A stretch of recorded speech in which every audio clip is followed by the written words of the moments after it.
'Twas the night before Christmas, when all through the house not a creature was stirring, not even a mouse.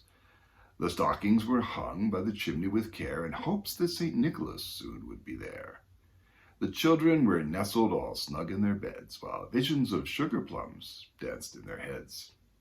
And Mamma in her kerchief, and I in my cap, had just settled our brains for a long winter's nap, when out on the lawn there arose such a clatter that I sprang from my bed to see what was the matter. Away to the window I flew like a flash, tore open the shutters, and threw up the sash.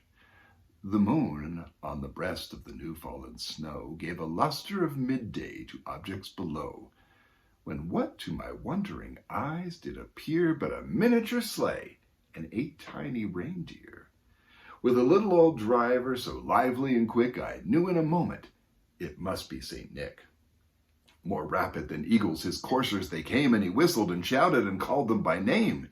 Now Dasher, now Dancer, now Prancer and Vixen, on Comet, on Cupid, on Donder and Blitzen, to the top of the porch, to the top of the wall. Now dash away, dash away, dash away all.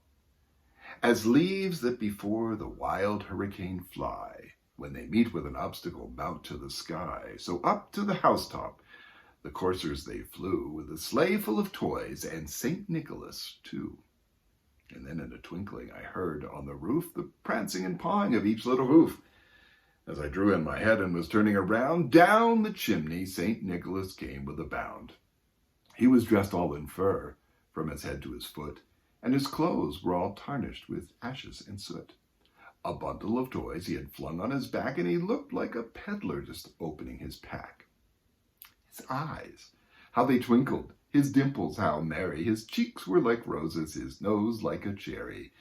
His droll little mouth was drawn up in a bow, and the beard on his chin was as white as the snow. The stump of a pipe he held tight in his teeth, and the smoke it encircled his head like a wreath. He had a broad face and a little round belly that shook when he laughed like a bowl full of jelly. He was chubby and plump, a right jolly old elf, and I laughed when I saw him in spite of myself. A wink of his eye and a twist of his head soon gave me to know I had nothing to dread. He spoke not a word, but went straight to his work, and filled all the stockings, and then turned with a jerk, and laying a finger aside of his nose, and giving a nod, up the chimney he rose.